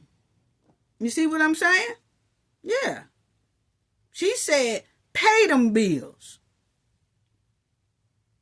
Because then, if you don't pay them, then that company that you have an agreement with that they letting you get stuff on credit, they'll soon say, nah, you ain't gonna be able to get nothing else on credit because I can't trust y'all. Y'all got all our stuff and y'all ain't paid us yet. You know, that's how they go. And it's the same thing with the guys who Tiffany trying to get, the grass cutting man and all that stuff. She like, pay them because they have already cut the grass, but they Tiffany's homies, you know? And where, you know, just pay them. Just pay them. Where's all they invoices and all that? She just put down there, pay this person such and such and such and such. They already did the work. We already got the supplies. Just pay them. See, Tiffany been hiding receipts for a long time. Tiffany won't fuck up no receipts for nothing in the world. Not for the village or the township. It's hard to get receipts out of her. She had been hiding receipts. Miss Lori Lightfoot was even having a hard time getting receipts because she said it in her report. She was trying to find the accountants people and all those people who are over the financial stuff, and a lot of them didn't even really want to talk. Some of them had quit. Tiffany been holding receipts for a long time and won't let them go. She has locked them up somewhere or something, but the village trustees nor the township trustees can really get their hands on major receipts. But Tiffany Good saying, I got the receipts right here. As soon as they say, let us see it, oh, call me. What? She been saying that for almost 4 years now. Yeah. And my thing is, why didn't Tiffany and the Goon Squad use their own money for the toys? As much as they have duped the residents out of their taxpayer dollars. Why they didn't come up with about $500 apiece and buy some toys? What happened to toy donations when you just tell people, hey, we having a toy donation drive going on. Could y'all go somewhere and buy a toy and then bring it here in this facility? And then on Christmas Eve or something like that, we're going to distribute it out to people. That's what most states and cities do throughout the United States. But for some reason, Tiffany got to have her hands on the money herself. She get the toys and then want the money. Why they not doing like a toy drive that people donate the toys? That's what everybody else do. Because I know we bought about $200 worth of toys, and we took it to the toy drive that our news stations and stuff like that was having. And then they the ones pack it up and distribute it. We just dropped it off. Mm-hmm. Yeah. So why the goons couldn't pitch in about $500 a piece? I mean, they've been banking all this time. Yes. They done been on all these lavish trips, driving in all these fancy cars, eating fine wine and all that stuff like that. Why they didn't pitch in out of their salaries that they done dumped out the people? And then gave a toy drive. Keith Price clearly said 1,200 people was on that bogus list. It's bogus to me, my opinion, okay? He said it that 1,200, he ain't showed us the list yet. But anyway, he said 1,200 people was on his list to receive toys and food boxes. Well, all they had to do was get up about $1,200, $1,500 and then buy dollar toys, and there go the toys right there. But they didn't even do that. They didn't pitch in not one thing for the people. Her and Keith sat right out there in the cold talking about, oh, we can't give out Christmas because the trustees. No, don't talk about no trustees. Y'all got money on y'all own. According to Sir Steak-A-Lot, he got more businesses than just the food pantry, okay? So why y'all didn't take about $500 a piece? Each one of these goons on his screen could have put in about $400. Yes. And then got some toys from the Dollar Tree, Dollar Store, and all that. Family Dollars, wherever. They could have got a whole bunch of dollar toys. And that would have been 1,200 toys. And they could have gave the people the toys. Hey, it's not no big gifts, but here go a toy at least. No, they didn't want to do that. That's too much like right, because it's given that wasn't really the goal. That's what it's given. Tiffany and the goon squads have been balling off them taxpayers' dollars, and they didn't even have the heart or decency to pitch in about $200-$300 a piece and buy toys and give them out their own money. After they done leached off the taxpayers' dollars for almost 4 years, but they couldn't even buy $1,200 worth of toys. All you had to do was spend about $1 or $2 each on all those, each toy, $1 or $2. That would have been it right there. Now they weren't gonna do that because they're too selfish, too evil, and too trifling. Just my opinion. I'm sorry. Take it how it is. That's just my opinion. I'm sorry. They have leached and deboed them people taxpayers' dollars and then bought all these wigs, 5-star hotels for 3 days, shopping they butt off, buying clothes, buying lavish cars, spending $40,000 in Amazon, going to fancy restaurants, took the taxpayers' dollars and built that old unapproved skating rink. Then Tiffany doing media promotions off their money. Then they done went to Washington, Vegas, New York, Alabama, and more places. Then they done threw a big house music party. Yeah. Then they done had the Valentine's party with only just the goons was invited. And they done did a lot more, but they couldn't pitch in $200-$300 a piece to buy toys for the residents. But they want us to believe they really care about the kids, when they couldn't even put in $1 or $2 on toys. But the question still remains. Where's them $67,000 worth of toys, Tiffany? And did you pay for them already? That's the main question. Yeah. So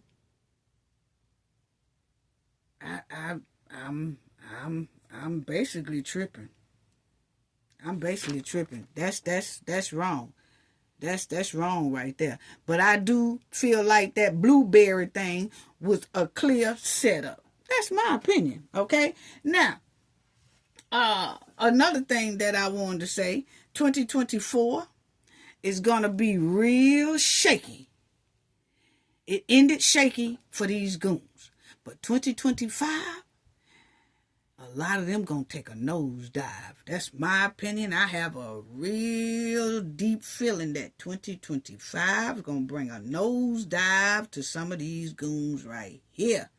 Yes, because see, 2024 has already dismantled the majority of the goon squad.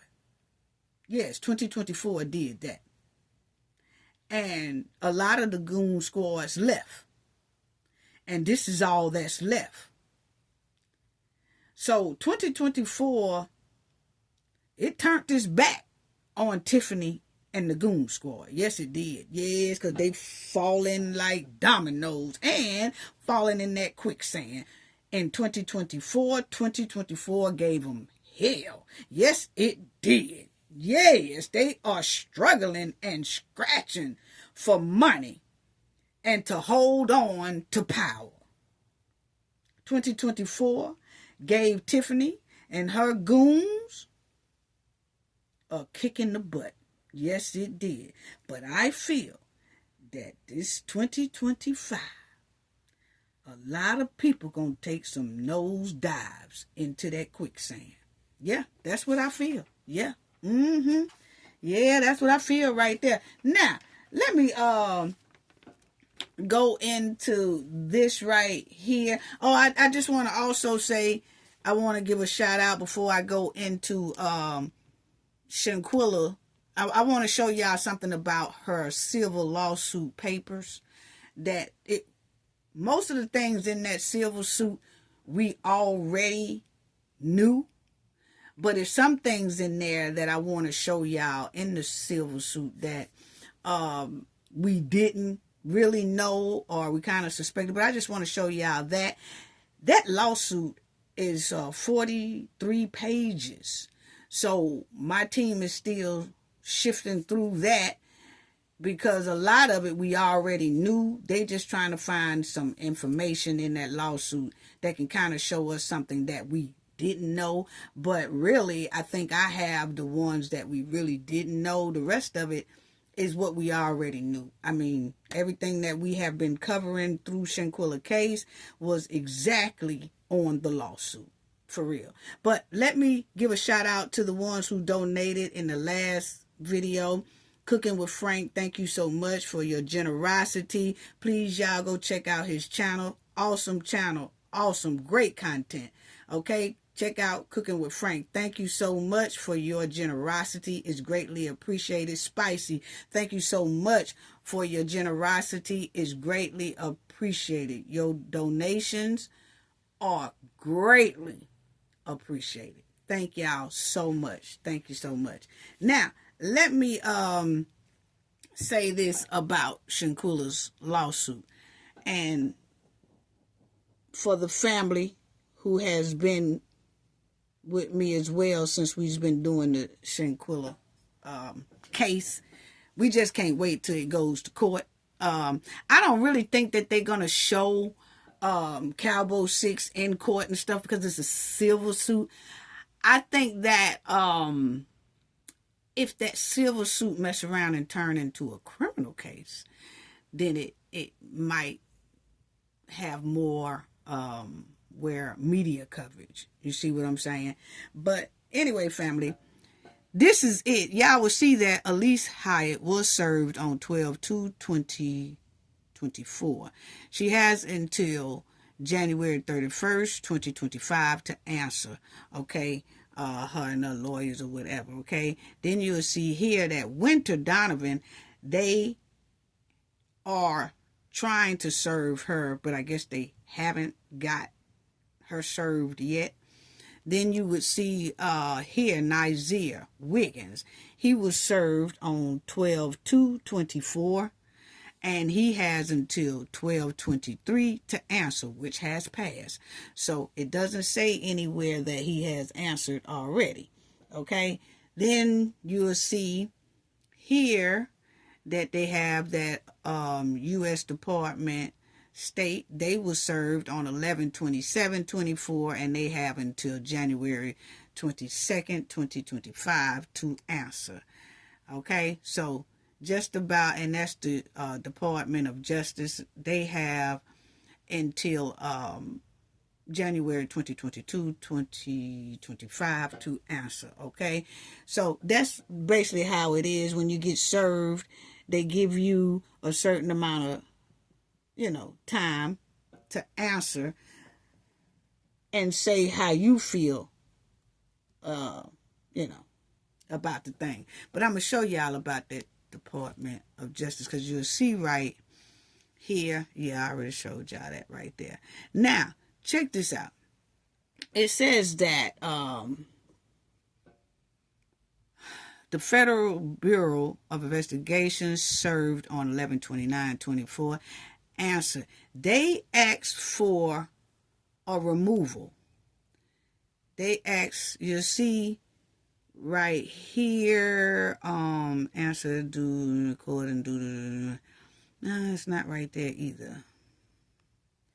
Well, anyway, they asked for the case to be moved to federal court. Okay, yeah, this is it. You'll see right here that the federal, they asked.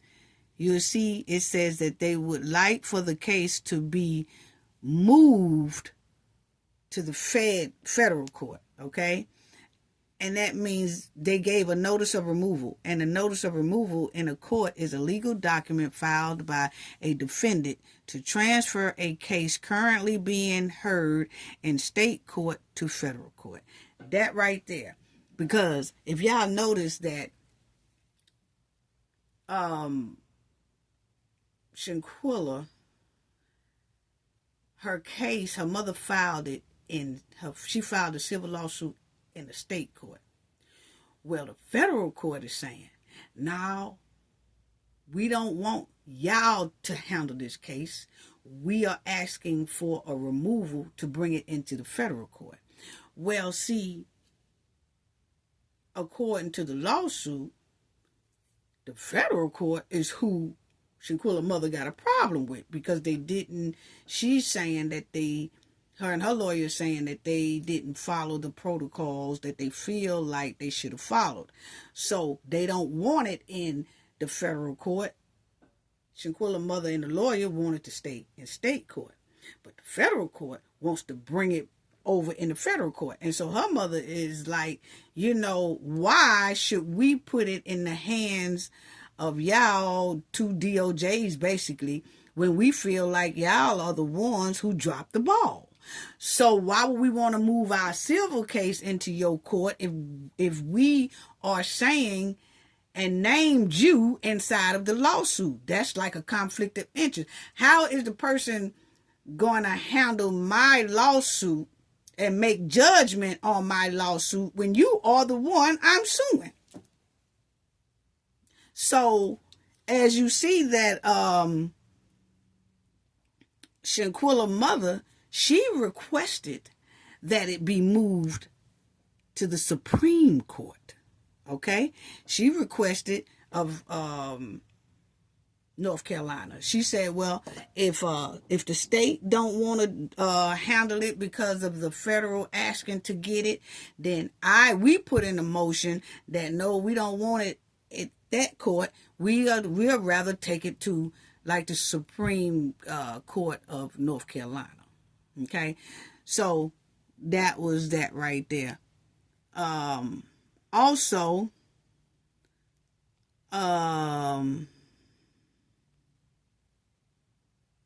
this is just telling, which we already knew about Shanquella injuries, but I do want to show y'all this that was inside of that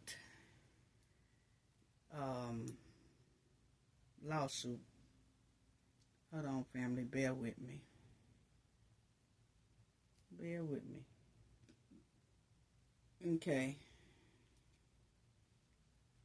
Yeah, this was and all this is public records, all of it is public records. But that's it, and you'll see that they named all of the Cabo 6, and then y'all will see that they named all the defendants, and Dejanay Jackson has changed her name to Imani Green. So I did see where the lawyer said that they would just have to put her name as Imani Green on the lawsuit. But I mean, my opinion, I would leave Dejanay Jackson on there as well and just put AKA Imani Green. Okay, now a lot of people was writing me saying, oh, Dejanay changed her name and this, that. And then I was saying, well, either they're new here to my channel or either they missed that episode. Because if you go to my episode of Shanquella, and it says tracking Dejanay Jackson, I gave everybody 10 of Dejanay aliases. Imani was one of them. Okay? I said this over a year and a half ago. I said I gave y'all, in the video, I said 10 different aliases. And I showed everybody all of Dejanay aliases. So when they said she changed her name to Imani Green, Dejanay changed her name. I was like, she didn't change her name. She was already using them as aliases anyway. She was just using Dejanay Jackson most of the time.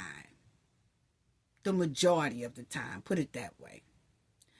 But, she was going by Imani. Okay? Now, I just want to show y'all this because this suit right here is, I'm telling you, it's long, family. I'm going to let y'all check that out while I get my pen.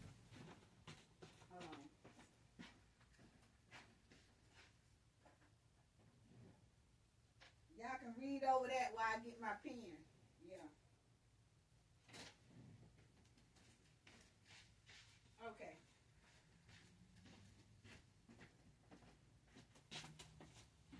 All right, family. I'm going to try to go through this because there's a lot of things that we kind of already knew. For real. But it was some things on here that we didn't know. And like I said, this here lawsuit is 43 pages long.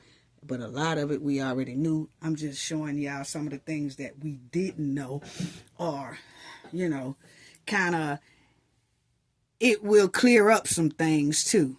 But you'll see, Khalil Cook, knowing Shanquella the longest and best, invited her to join the Cabo 6 defendants on what was supposed to be a fun and safe luxury vacation in Cabo San Lucas, Mexico on October the 2022. Okay, now I wanted to show, we already knew about that. Cabo 6 arrived at the villa. Now, check this out. It says on number 25, it says on or about October 29, 2022, the rest of the Cabo 6 defendants arrived at the villa in Cabo St. Lucas, as evident by the villa's private, you remember when they signed the guest registry right there, attached, and they got it attached, but we're not gonna see that because y'all know we seen the list that all of them was down there as a list, and they was trying to say, well, such and such signed for Nigeria or something like that. That doesn't matter. The point is, if your signature is on the guest list as arrived there, that means they all arrived at the same time. Okay? Now, it's up to Nizer to, go or file suit against whoever signed his name and he wasn't there. But we all know he was there. Okay? But the thing is, remember when I kept trying to tell everybody, it don't matter. If his name is on that guest list and it was on the guest list and everybody had their name down there at the same time for October 29th, then everybody was there October 29th. Okay? Yes. So, anyway, that's what I wanted to show y'all on that. And then it says on or about October 29th, defendant Dejanay, she attacked Shanquella or whatever. And then she was, punching her and all that stuff right there. But it was another one that I wanted y'all to see. 39, when members of the Cabo 6 defendants finally called the Villa concierge hours later, they requested medical personnel to get Shanquella hydrated. Okay, so that's another thing I wanted to show y'all. Y'all see right there? It says, when the Cowboy 6 contacted or called the concierge hours later. Hours later is right there. Remember I told y'all that they kept Shanquella in that villa because, we already investigated, broke it down, and came with receipts as well.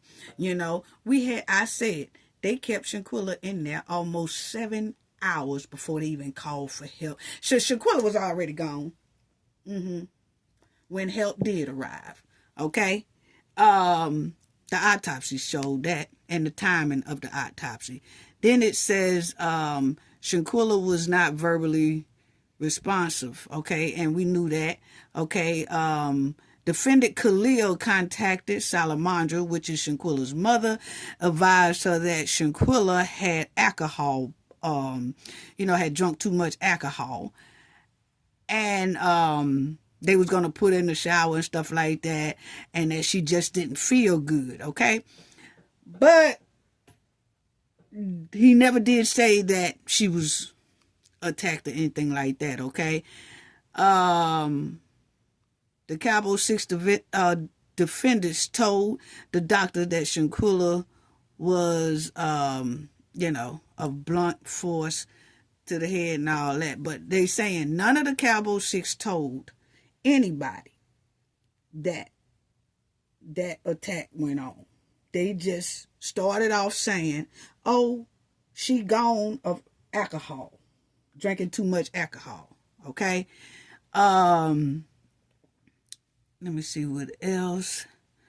Then the doctor did say that he had authorized the Cowboy 6 to get Shanquella, that she need to go to the doctor or whatever, go to the hospital or whatever, but they refused medical help, which we already knew that. But the thing that we didn't know is that the doctor said that they told the Cowboy 6 that they have 2 or 3 places there that don't require any money to be seen, and that they wanted to take Shanquella there. But the Cowboy 6 refused for her to be taken there, okay?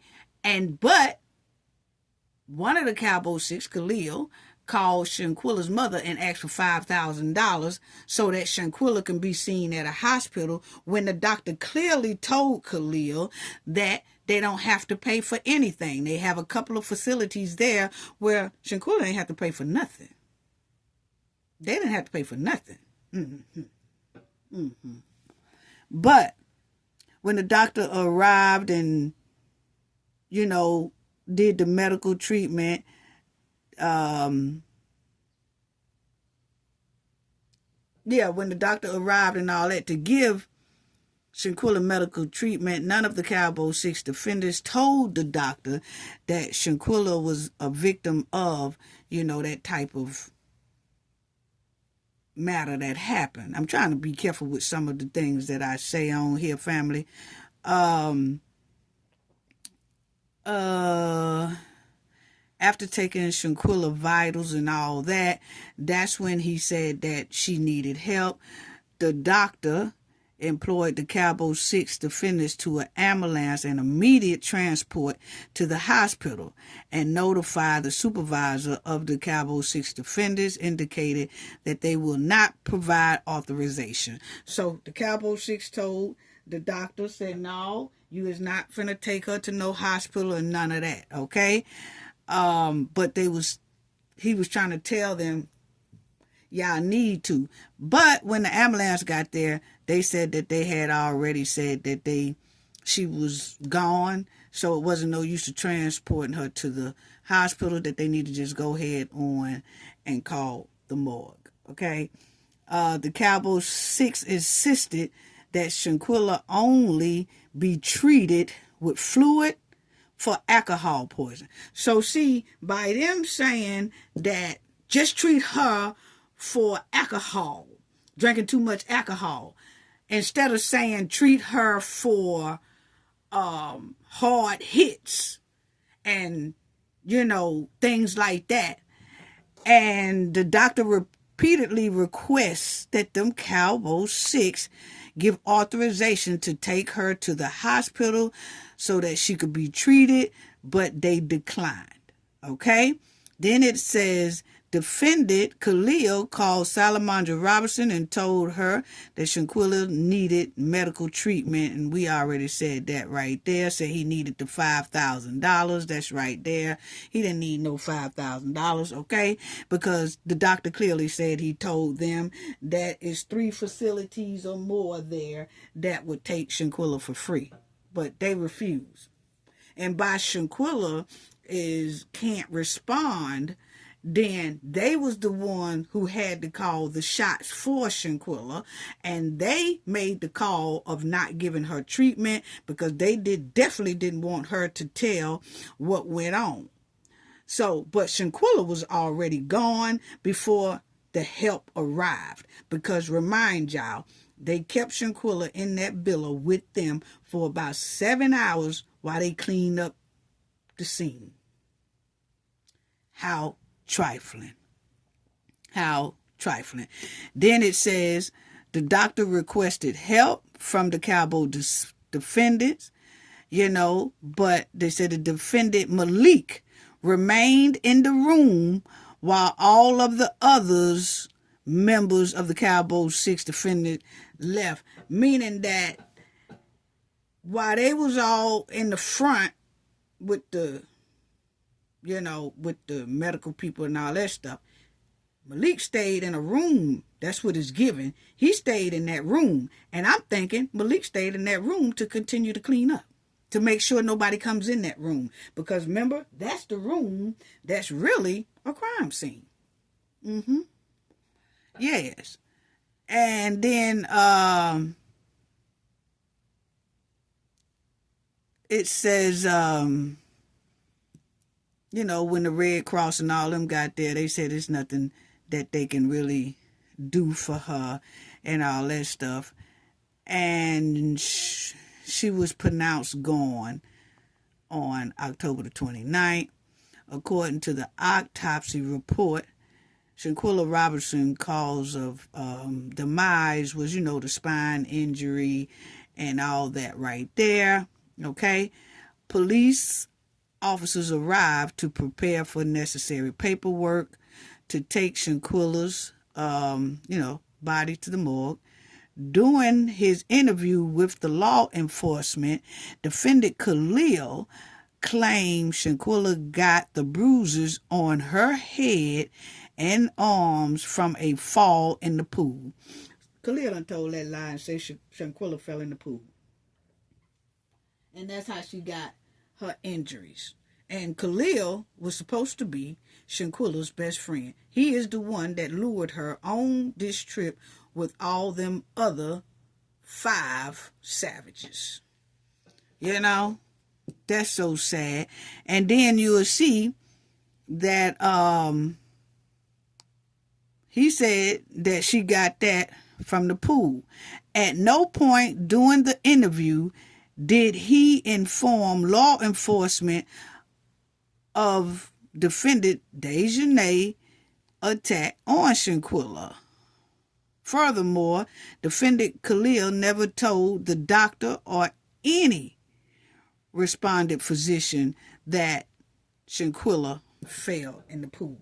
Now, with that being said, that just shows me that they saying that Khalil never told the physicians that. Listen closely, family. He never told the law enforcement and the doctors in Mexico. He never told them that Shanquella fell in a pool. They only stuck in Mexico with the story of alcohol poisoning. So number 64 is given that.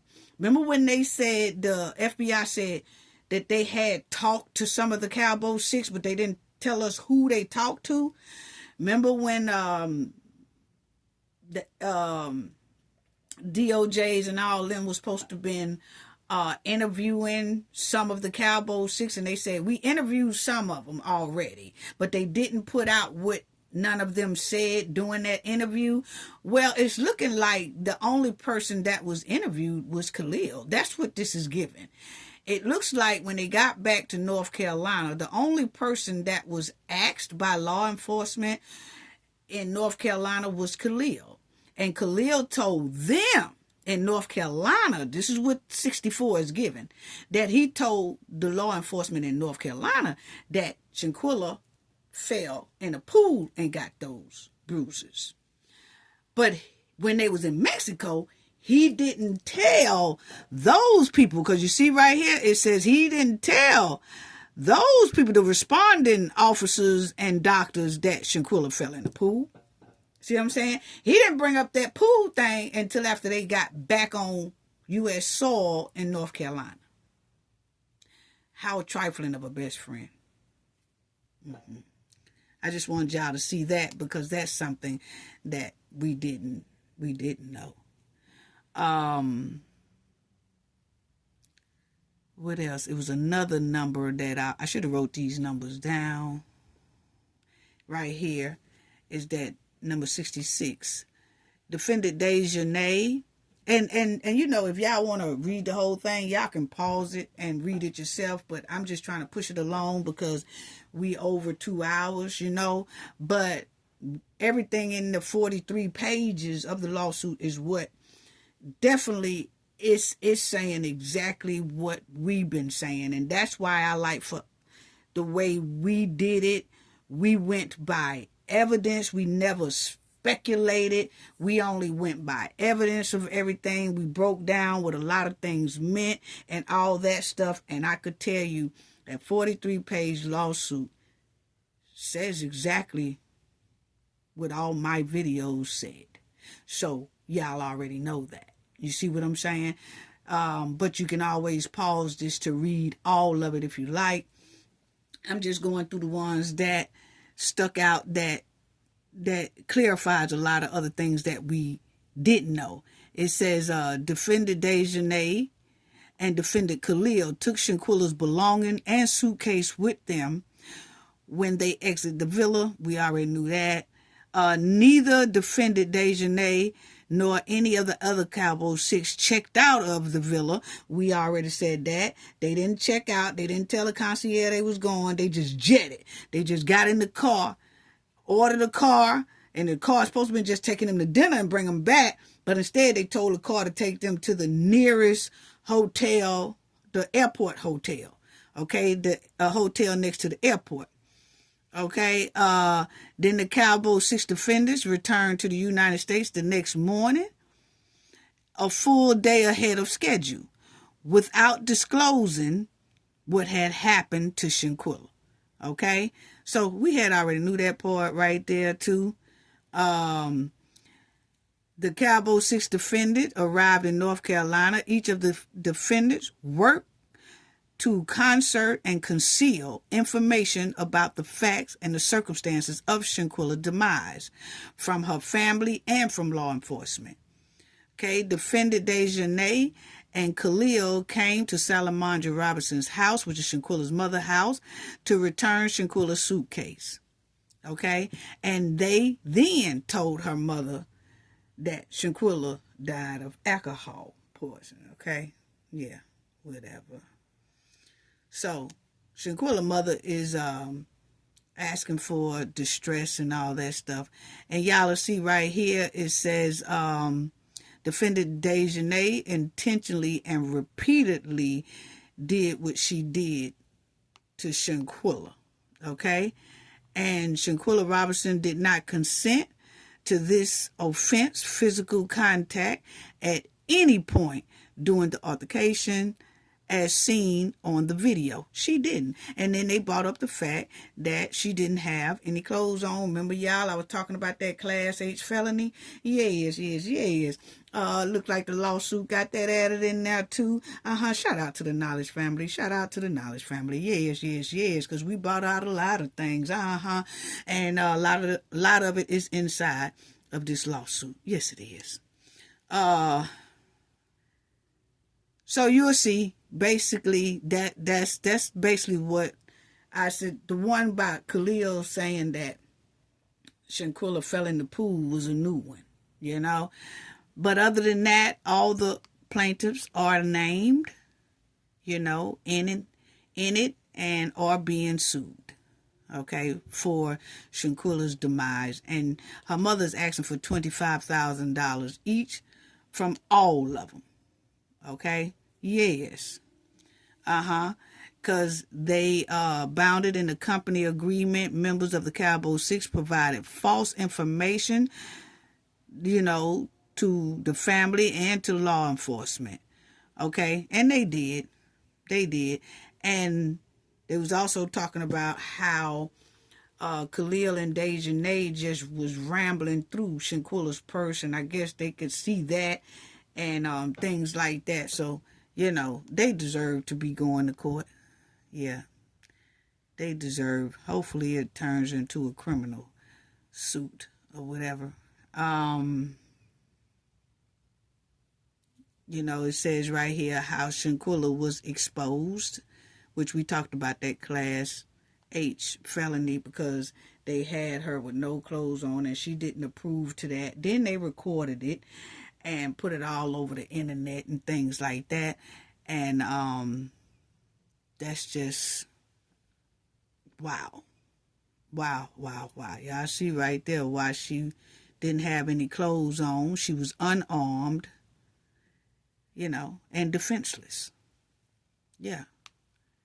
So then they put out the video on social media, knowing Shanquella loved ones would be severely impacted by that video, but they put it out anyway. Okay, so wow. So that's basically it, and they got until a certain amount of time to you know, answer a lot of those. And I tell you, if when they go to court or whatever like that, which probably be around about the summertime when we hear about the civil court. But civil court, that don't usually be like a news story. It really don't. It don't be like a news story. It just you know, we'll just hear about it. But if that civil suit turns into a criminal suit, then yeah, that's a whole another ball game. We'll be back on it again. Yes, we will. So that's the thing about that. But remember, we tracked Dejanay. Most likely, Dejanay, you know, they saying, oh, she changed her name, whatever. No, she didn't. She had been had them names. Okay, I told everybody Imani. Like I said, go back and check out the video I did with tracking Dejanay. Okay, but hopefully they'll go down. Now, let me just say this right quick, and then I'm gonna have to close out of this right here. But this is Mahogany Jackson, Birmingham, Alabama, where the Cowboy Six, you know, took her and did her very, very badly, and then piled her and then put her like in a dump field, okay? And once again, these was friends who she knew and friends who lured her as well to an apartment. But I just wanted to show y'all what her mother said. But right here, you'll see that the judge in the courtroom at Jefferson County, Deputy District Attorney, read the formal indictments and included that the state will be seeking the, you know, deletion penalty for all 8 suspects. Yeah, so I don't know what they were thinking about. But her mother, Gail, okay, if y'all see right here, her mother, Gail, said, I am in agreement with that deletion penalty, okay? They showed my daughter no mercy. They laughed when they were doing that to her. As y'all see what they say. They laughed when they was doing that to her. She didn't have no judge nor jury, okay? So she said she wants them to stay behind bars and never get out. Yes. So y'all will see that they put that on them because they said that they intentionally lured her over there, and then they did what they did to her. They also held her, right there. They held her against her will. She was sending texts to her family telling them where she was and what they was doing to her, but her family didn't see the text until it was too late. Okay, so I wanted y'all to see that after they did all of that to this young lady, the two guys took her in a car with them, had her clean out their car as they walked behind her from the back and pow-powed her. Okay? Wow. Wow. Wow. Wow. So like it says she sent her location to her family and told them that she was over her friend's house and all that. But like I said, by the time they got the text message, it was too late. Okay? Because I think she sent that text message around 2 a.m. in the morning. Well, it was, right here it says the message were sent about 4 a.m., but not seen by family until before 8 a.m. Then the family and police went to one of her friend's apartment, which is Lewis, who initially denied seeing Jackson and talking about she left here about 2 o'clock in the morning. No, she didn't. She was there at this time because her phone location, everything says she was, okay? But they was lying, okay? And this is all that they did to her. They had SA her. They really did all kind of stuff to her. They dragged and all that stuff into the vehicle by hair and all that stuff. So this is Mahogany in the middle, and this is the Birmingham 8. Okay? Yes. They going down for the crown. Yes, they are. They are going down. Yes, they are. They going down. So I just want to tell y'all, thank y'all once again for all of y'all support. Thank you. I appreciate it. I'm sending love to everyone. Thank you to all of y'all for your donations, for your clicks, for your views. Please hit the like button. Please hit the like button and subscribe to the channel if you're not a subscriber already. Please. And we will stay on top of Mahogany's story because they will start going to court in February 2025, and we will definitely be on top of that. And then we will just keep an eye open up for Shanquella's case, and when the Cowboy 6 walk into the courtroom, and if we can get some insight on that as well. But thank y'all to the replay gang. Thank you to you all. It's greatly appreciated. Sending love and kisses. That's all I have to say. Y'all have a wonderful New Year's Eve. Have a wonderful New Year. But happy New Year's Eve. Y'all be safe. I know y'all gonna have some good dinner and have a nice time. And if not, for the ones who just gonna be chilling or whatever, happy New Year's, and sending love to y'all for the new year. Okay, love y'all. Gain knowledge to prevent blockage, and we all know what that means. The more you know, the harder it is for anybody to block y'all from your goals and success. Bye-bye. Happy New Year.